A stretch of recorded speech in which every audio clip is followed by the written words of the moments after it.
Brightly beams our Father's mercy from His lighthouse. Kita telah memasuki Minggu Prapaskah. Kita dihimbau untuk mempersiapkan diri secara lebih lagi. Paskah tahun ini mengambil tema menjadi yang dikasihi. Kita telah dikasihi Kristus, maka kita juga mau mengasihi sesama.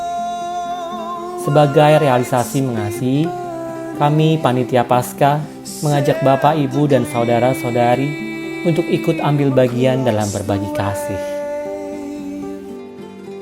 Dalam masa Prapaskah, kita akan melakukan puasa atau pantang dan menyisihkan dana untuk saudara-saudara kita yang membutuhkan. Dana yang disisihkan akan dikumpulkan paling lambat tanggal 21 Maret 2021. Dana yang terkumpul akan disumbangkan ke Panti Werda Yayasan Bunga Bakung di Rawabadak Utara, Jakarta Utara. Marilah kita menjadi suluh-suluh di pantai, meneruskan sinar mercusuar kasih Bapa.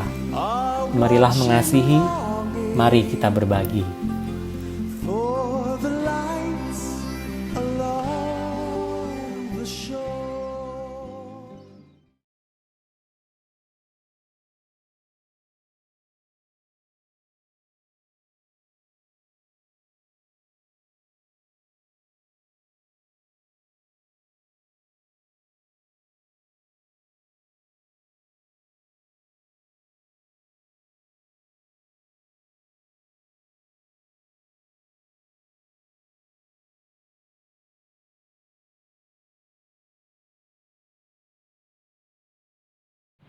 Allah hadir di sini mengundang kita. Allah hadir di sini untuk memberi anugerahnya. Mari bangkit berdiri, menyambut rahmat-Nya dengan puji dan syukur kita. Kita menyanyikan lagu Kidung Jemaat nomor 18, ayat 1 dan 4, Allah hadir bagi kita.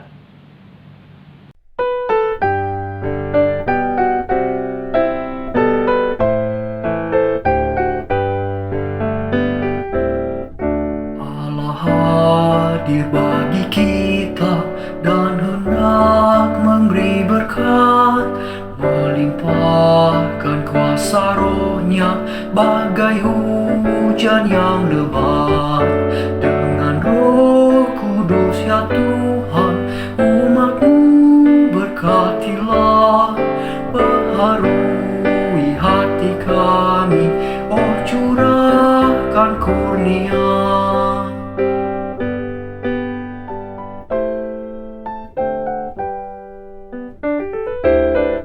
Penebus, dengarkan kami yang padamu berseru. Buka tingkap anugerah-Mu, berikanlah berkat penuh. Dengan Roh Kudus ya Tuhan, umat-Mu berkatilah, baharui hati kami, oh curahkan kurnia.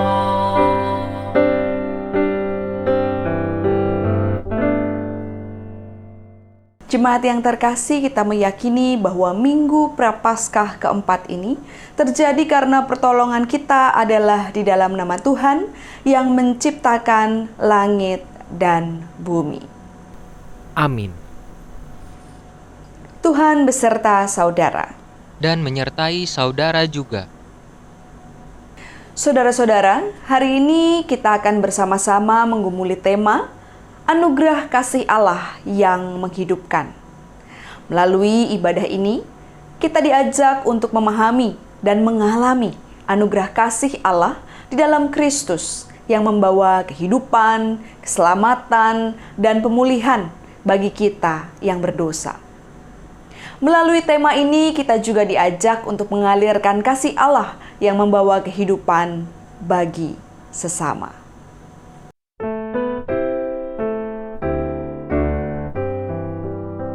Ya Allah, kasih-Mu besar, lebih besar dari segala, tiada terduga dalamnya, tiada tiada terjangkau luasnya. Ya Yesus, kasih-Mu besar, lebih besar dari segala hidupku kan Engkau beri, dan aku hidup berseri. Dalam doa aku bersyukur atas limpah kasih-Mu. Ajar aku mengasihi-Mu dan sesama manusia.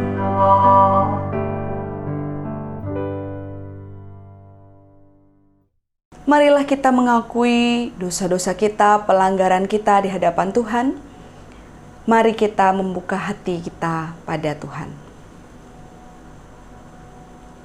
Allah yang Maha Tahu, kami terdiam saat menyadari bahwa di hadapan-Mu tidak ada yang bisa kami sembunyikan dan tutupi.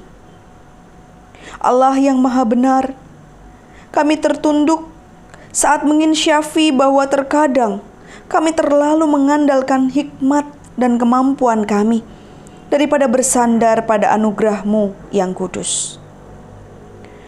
Saat ini kami tersungkur, kami mengaku bahwa tanpa rangkulan dan belas kasih-Mu, kami tidak akan pernah bisa pulih dari pelanggaran dan dosa kami. Ampuni kami ya Allah, tegurlah dan koreksilah kami, agar kami dapat kembali pada jalan dan kehendak-Mu. Pulihkanlah kehidupan kami, supaya kami menjadi terang yang dapat mempersaksikan kasih dan karya Allah di dalam kehidupan kami. Kasihanilah kami, ya Allah.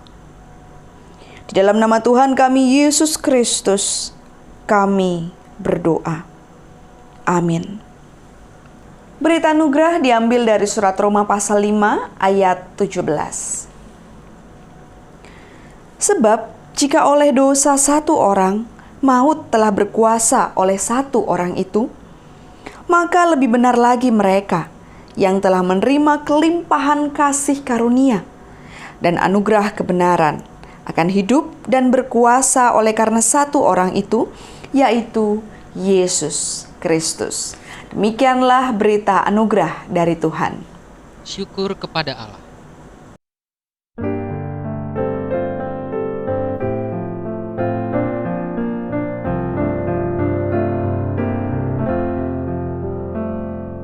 Kasih Tuhan Yesus tiada bertepi,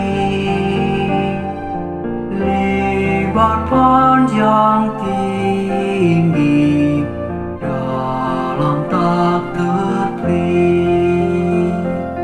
Walau melampaui akal kita yang fana, dengan orang kudus kenal kasih yang kekal.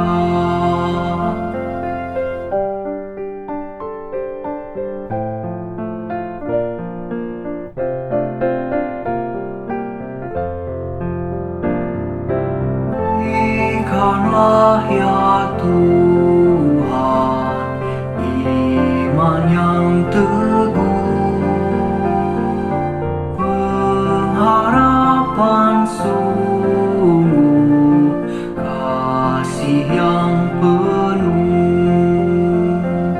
dan yang terutama kasih Tuhan tercermin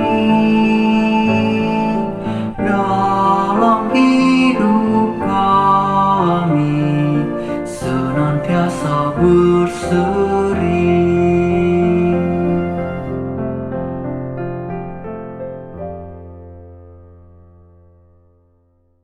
Mari bersama-sama kita berdoa.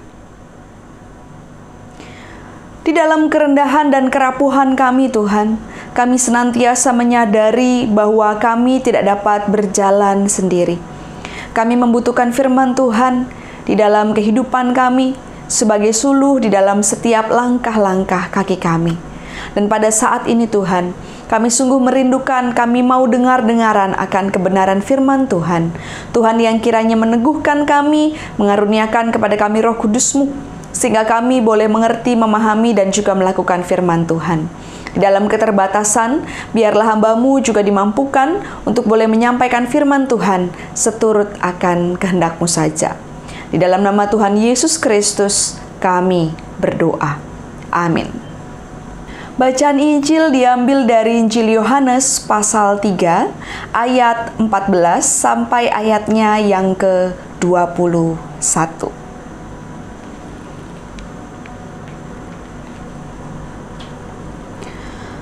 Dan sama seperti Musa meninggikan ular di padang gurun, demikian juga Anak Manusia harus ditinggikan, supaya setiap orang yang percaya kepadanya beroleh hidup yang kekal. Karena begitu besar kasih Allah akan dunia ini, sehingga Ia telah mengaruniakan Anaknya yang tunggal, supaya setiap orang yang percaya kepadanya tidak binasa, melainkan beroleh hidup yang kekal. Sebab Allah mengutus Anaknya ke dalam dunia, bukan untuk menghakimi dunia, melainkan untuk menyelamatkannya oleh Dia.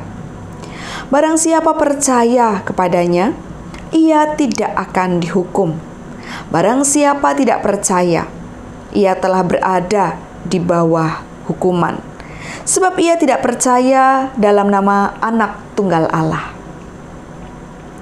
Dan inilah hukuman itu: terang telah datang ke dalam dunia, tetapi manusia lebih menyukai kegelapan daripada terang, sebab perbuatan-perbuatan mereka jahat. Sebab barang siapa berbuat jahat, membenci terang, dan tidak datang kepada terang itu, supaya perbuatan-perbuatannya yang jahat itu tidak nampak. Tetapi barang siapa melakukan yang benar, ia datang kepada terang, supaya menjadi nyata bahwa perbuatan-perbuatannya dilakukan dalam Allah.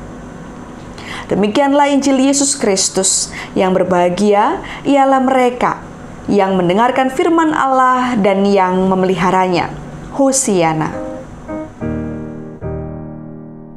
Hosiana, Hosiana, Hosiana.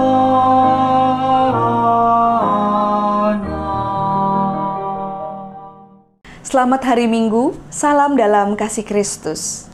Jemaat yang terkasih, pada Minggu Prapaskah keempat ini, kita akan bersama-sama merenungkan firman Tuhan dalam terang tema Anugerah Kasih Allah yang menghidupkan. Jemaat terkasih, jika kepada kita diberi satu kesempatan untuk boleh meminta hadiah apa yang paling kita ingin untuk kita miliki. Seperti orang gitu ya yang bertanya, "Ku beri satu permintaan." Monggo, mau hadiah apa? Mungkin di antara kita ada yang berkata, "Wah, saya mau mobil. Saya mau rumah yang mewah. Saya mau terkenal. Saya mau kaya. Saya mau punya pasangan yang saya idam-idamkan." Tapi mungkin ada satu yang terlupa, Bapak Ibu.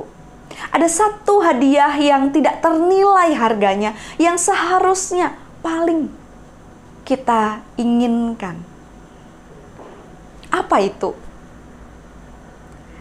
Anugerah kasih Allah, anugerah keselamatan dari Allah. Mengapa anugerah keselamatan harus yang paling kita inginkan, yang paling kita idamkan? Karena, Bapak Ibu dan Saudara sekalian, karena anugerah keselamatan adalah anugerah yang paling indah. Anugerah keselamatan menjadi sesuatu yang luar biasa. Karena apa? Karena dibayar dengan darah Yesus. Dengan nyawa anak Allah sendiri. Dan hadiah itu menjadi hadiah termahal yang tidak mungkin diberikan oleh siapapun di dunia ini.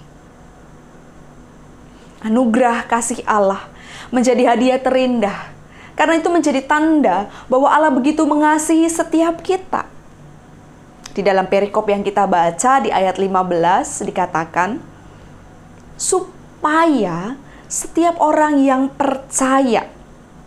Kalimat setiap orang, semua orang, bukan cuman sebagian atau kelompok orang tertentu. Inilah kerinduan Allah. Bukan cuman supaya kelompok tertentu atau sebagian orang selamat, tapi anugerah kasih Allah yang menghidupkan itu diberikan kepada semua. Dan itu dinyatakan dengan memberi anaknya yang tunggal. Kita dapat melihatnya di dalam ayat 16. Ini adalah hadiah yang luar biasa. Semua barang yang mungkin tadi kita inginkan, semua pencapaian yang mungkin tadi kita idam-idamkan, hadiah, mobil, rumah, emas, cincin, kekayaan, itu semua semu. Hanya anugerah kasih Allah yang membuat hidup kita dijamin di dalam kebersamaan dengan Allah. Dan itu adalah hadiah yang begitu luar biasa. Hadiah yang sudah dipersiapkan, bahkan sudah diberikan. Tapi mungkin kita tidak menyadarinya. Mungkin kita tidak mensyukurinya. Mari Bapak Ibu lihat apa yang saya bawa. Hai, selamat pagi. Duh, nutupin. Gimana sih poninya? Kamu potong dong poninya. Iya. Tuh kan nutupin lagi. Selamat pagi, Bapak Ibu, saudara-saudari. Namaku Putri. Poninya, aku adalah anak yang cantik, baik. Masa sih? Puppets, boneka tangan.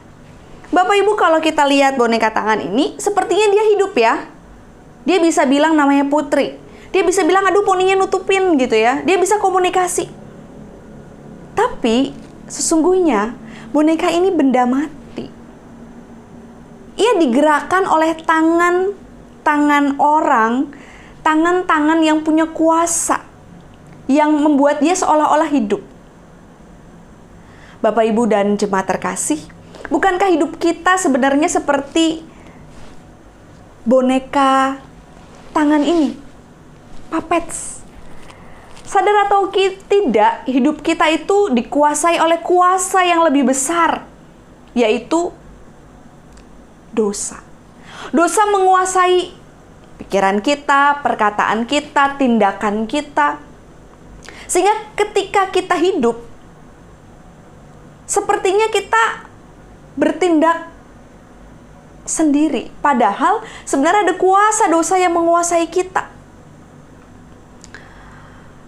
Realitas hidup kita, kedagingan kita, itu seringkali dikuasai oleh kuasa-kuasa kegelapan. Bahkan mungkin dalam keseharian, kita sadar loh kita melakukan itu, tapi tetap kita lakukan. Karena kita nggak ubangi seperti puppets tadi, boneka tangan tadi. Sepertinya hidup, tapi hidup kita dicengkeram oleh kuasa lain. Dosa. Jujur saja, kita memang manusia yang penuh keterbatasan. Kita sering gak berdaya loh melawan dosa, melawan kuasa kenikmatan, kedagingan, hawa nafsu yang menguasai hati kita. Kita lupa bahwa kita sudah diberi hadiah yang luar biasa. Kita lupa bahwa kita sudah diberi anugerah hidup, anugerah keselamatan, anugerah kasih Allah. Kita lupa. Berapa banyak dari kita yang seringkali memurahkan anugerah kasih Allah, memurahkan pengorbanan Allah, Sehingga ujung-ujungnya kita balik lagi, kita kembali lagi, kita terus jatuh di dalam dosa yang sama. Bahkan dosa yang kita sadari, atau mungkin dosa yang kita nikmati.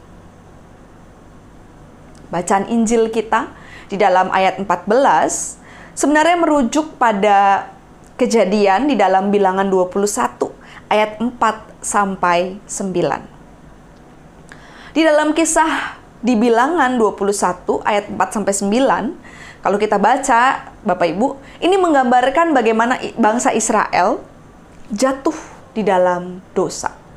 Mari kita melihat lebih lanjut. Bapak Ibu, Abraham Maslow mengatakan bahwa sebagai manusia, kita itu punya 5 kebutuhan.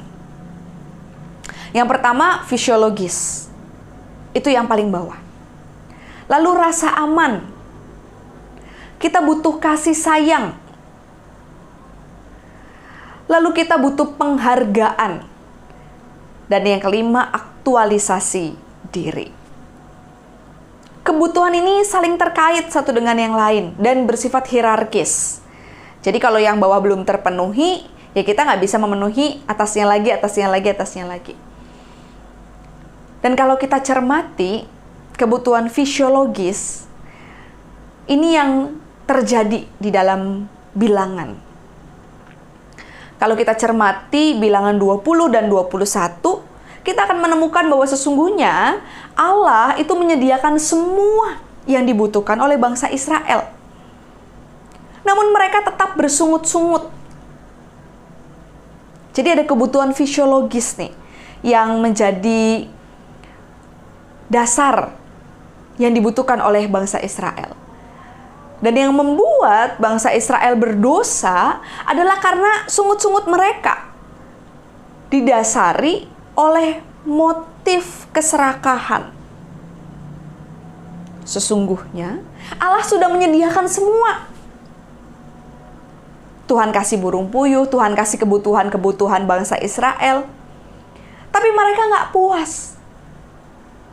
Mereka mau lebih dan lebih. Dan sadarkah kita di dalam kehidupan keseharian kita, seperti tadi diagramnya Abraham Maslow, bahwa kebutuhan fisiologis, keserakahan, kita sering nggak puas, ini yang seringkali menjadi akar di dalam dosa-dosa kita.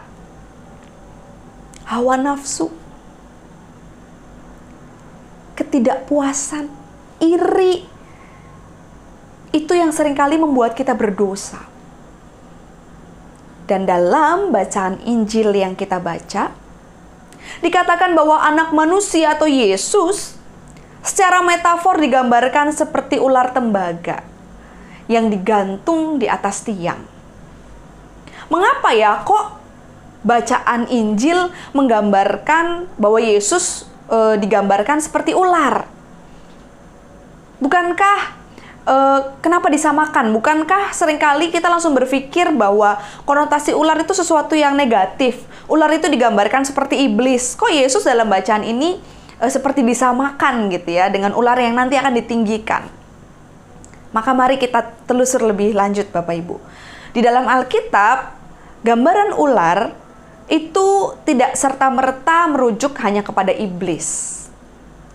Kalau kita baca di dalam Keluaran 4, di Keluaran 4 ayat 2-5, Bapak Ibu, ketika Musa diutus oleh Allah, Allah menyuruh Musa untuk melemparkan tongkatnya. Dan ketika tongkat itu dilempar, tongkat itu menjadi ular. Dan mujizat itu dipakai oleh Allah untuk meneguhkan setiap orang yang melihat mujizat itu, supaya mereka itu percaya kepada Allah, bahwa Allah adalah Allah yang maha kuasa. Lalu kalau kita membaca lagi di dalam Keluaran 7 ayat 8-12, kita akan melihat sama masih Musa. Ketika Musa melemparkan tongkatnya di hadapan Firaun, tongkat itu juga berubah menjadi ular. Maknanya, ular dari tongkat Musa itu lebih berkuasa, karena ada Allah di balik mujizat itu. Lalu kalau kita melihat perkataan Yesus di dalam Injil Matius 10 ayat 16, lihat, aku mengutus kamu seperti domba ke tengah-tengah serigala. Sebab itu hendaklah kamu cerdik seperti ular dan tulus seperti merpati. Para murid diminta cerdik seperti ular. Cerdik maksudnya cerdas dalam bertindak. Berpikir dulu gitu ya, mempertimbangkan dulu. Cerdik, cerdas, pintar.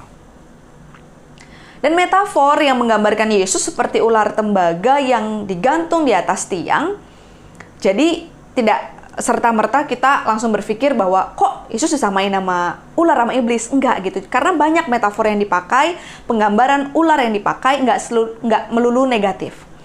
Dan kalau kita lihat, Yesus digambarkan seperti ular tembaga yang digantung di atas tiang. Maksudnya adalah bahwa nanti suatu saat Yesus akan disalib. Akan tiba waktunya. Yesus akan ditinggikan. Ia akan disalib. Seperti bangsa Israel yang melihat ular tembaga dan selamat. Maka kita, umat pada zaman dulu dan juga kita, juga diminta memandang, melihat. Ketika kita melihat salib, kita memandang pengorbanan Yesus. Dan tentu bukan cuma sekedar memandang kita sekarang ya, tapi kita juga percaya.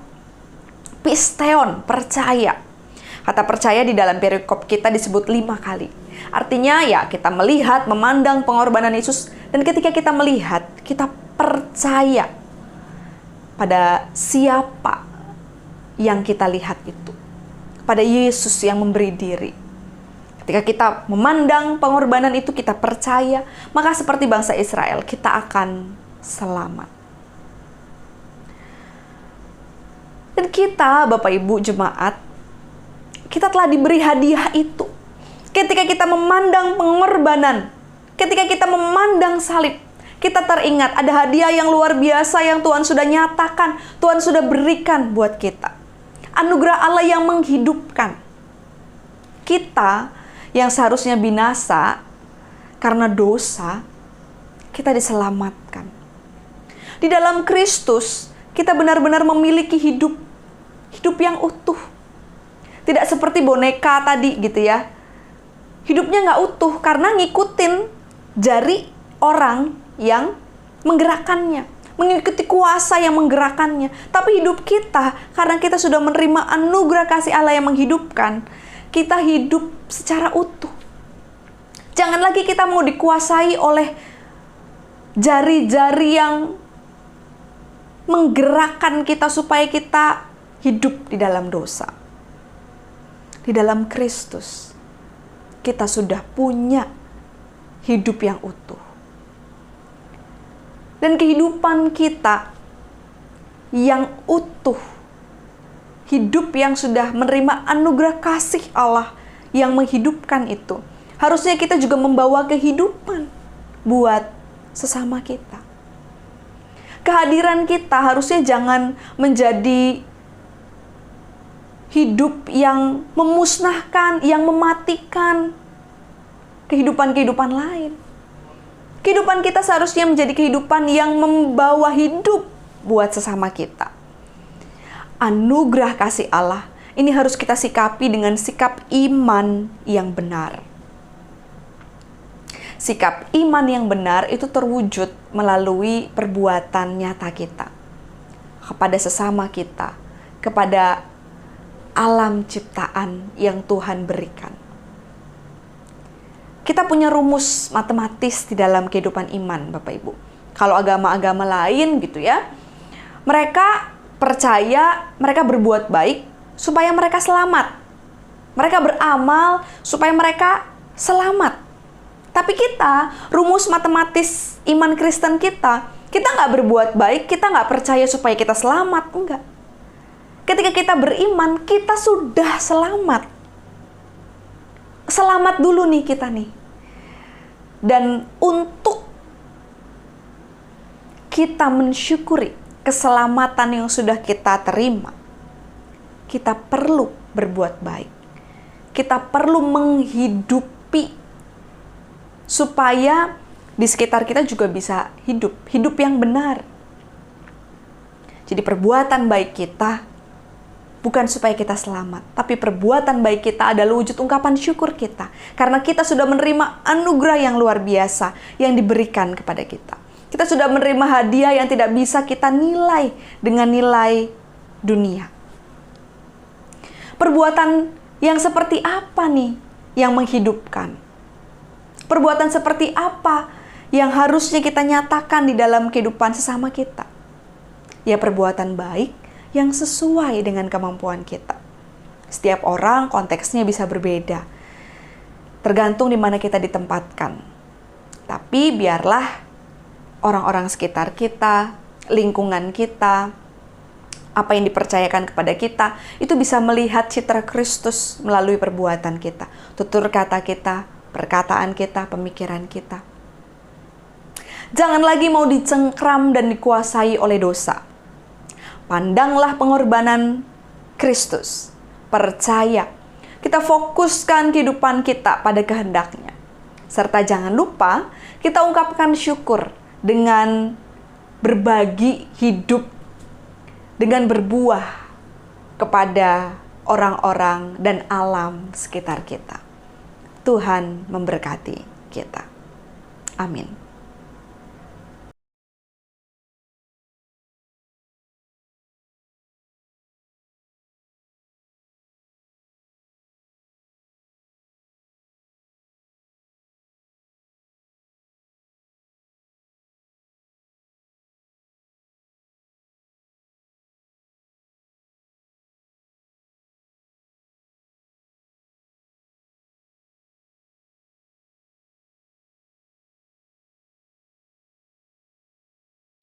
Marilah saudaraku, kita bangkit berdiri dan menyatakan pengakuan iman kita.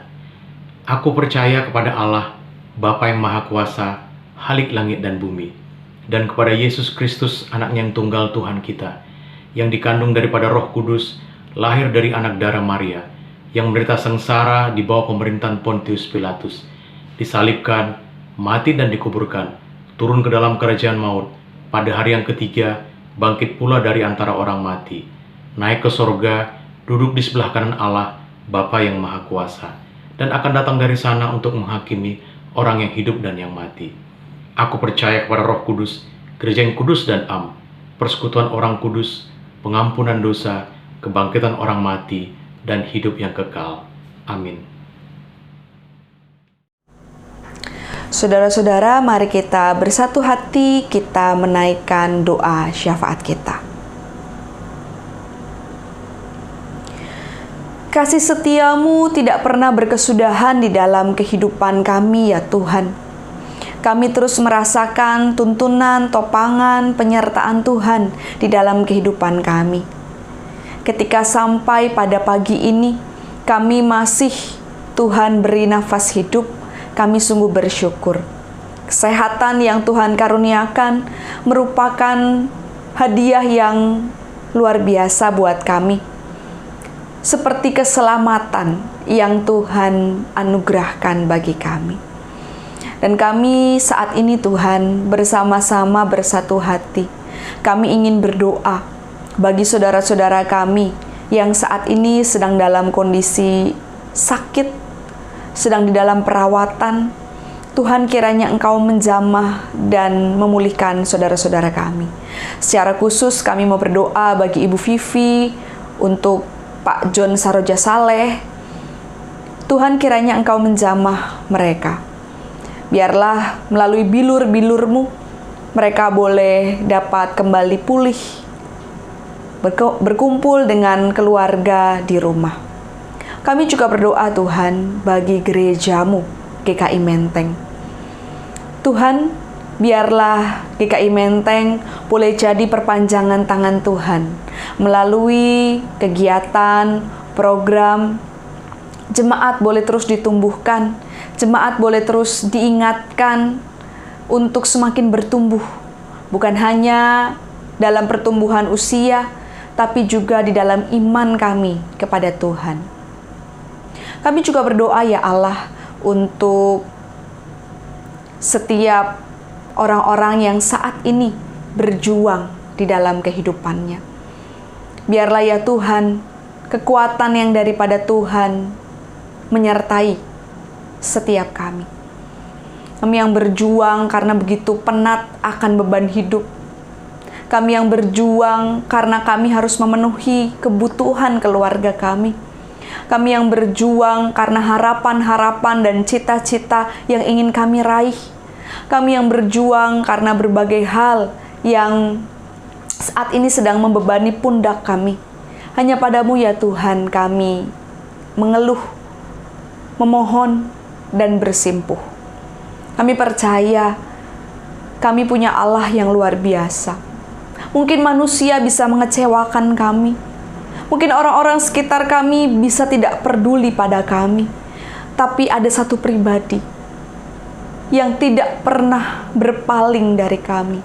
Hanya Engkau Tuhan, Sang Sumber kekuatan kami. Kami juga berdoa Tuhan untuk begitu banyak orang yang saat ini juga berjuang melawan pandemi ini.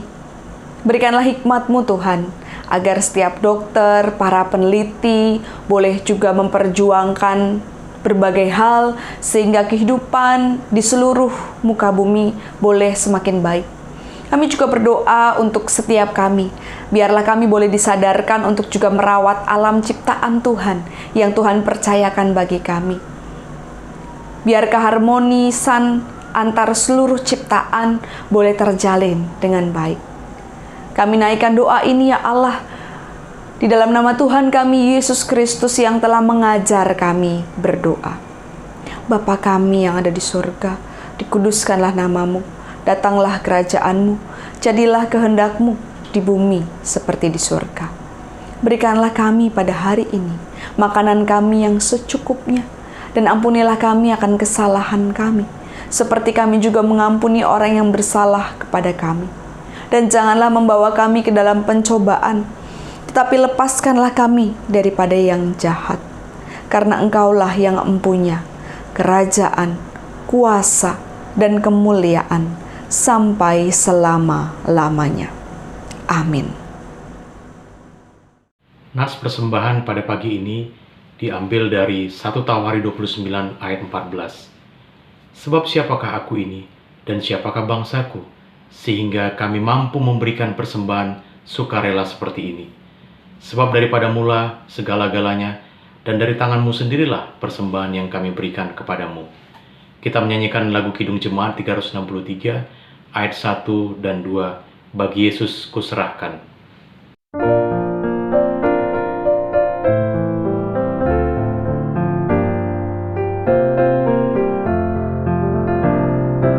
Bagi Yesus ku serahkan hidupku seluruhnya,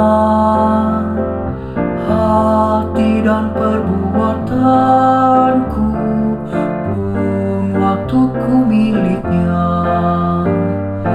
Bagi Yesus semuanya pun waktuku miliknya.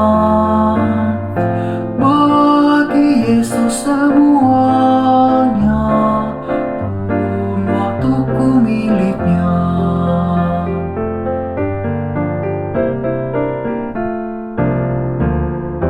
Tanganku kerja baginya, kakiku mengikutnya, mataku memandang Yesus yang ku puji Dialah. Bagi Yesus semuanya yang ku puji Dialah. Bagi Yesus semuanya yang ku puji Dialah. Mari kita berdoa. Tuhan, persembahan yang kami bawa ini adalah milik-Mu dan pemberian-Mu. Terimalah persembahan ini sebagai ungkapan syukur kami. Kami ada dan kami hidup hingga saat ini, semua karena kemurahan dan belas kasih-Mu. Berkatilah kami, agar melalui persembahan ini, kami boleh berkarya, menjalankan pelayanan di tengah-tengah masyarakat.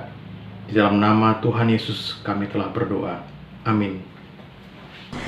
Jemaat yang terkasih, anugerah kasih Allah yang agung telah tercurah membawa kehidupan yang baru, kehidupan yang utuh, kehidupan yang kekal untuk setiap kita. Marilah kita teruskan anugerah kasih Allah yang membawa kehidupan ini kepada sesama kita melalui tutur kata kita, sikap, dan perbuatan kita.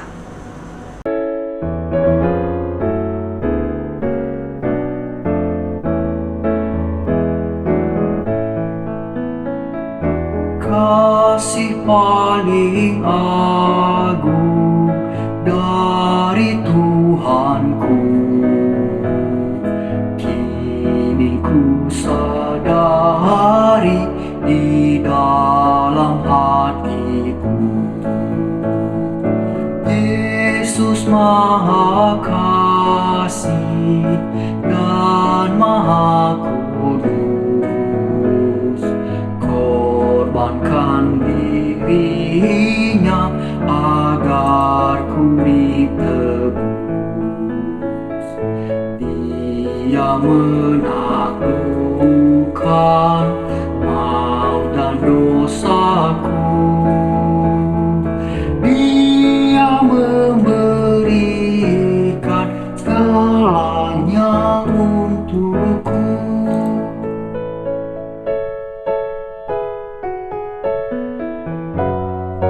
Ini kan ku ingat selama hidupku, takkan ku lupakan sepanjang umurku. Kan ku beritakan sekelilingku dan ke ujung dunia sejauh kuatku. Apapun terjadi atas diriku, takkan ku lepaskan kasih-Mu, Tuhanku. Arahkanlah hatimu pada Tuhan. Kami mengarahkan hati kami kepada Tuhan. Jadilah saksi Kristus. Syukur kepada Allah, Terpujilah Tuhan. kini dan selamanya. Kini terimalah berkat Tuhan. Kiranya Allah yang Maha Pengasih dan Maha Mulia berjalan bersama dengan setiap kita dan akan menyertai kita untuk memulihkan kehidupan siapapun yang kita jumpai. Dimanapun kita berada, kiranya rahmat dan berkat dari Allah Bapa, Anak, dan Roh Kudus akan menaungi kita mulai dari sekarang sampai selama-lamanya. Hosiana, Hosiana, Hosiana, Hosiana, Hosiana. Amin, amin, amin.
kita.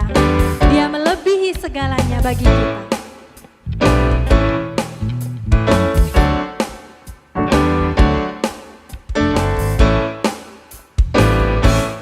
Tuhan Yesus sahabatku, tercinta dan erat, melebihi segalanya bagiku.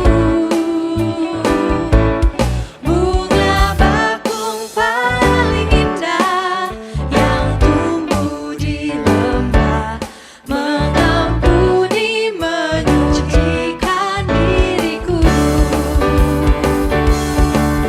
Menghibur dalam suka, penolong yang teguh, kepadanya ku serahkan hatiku.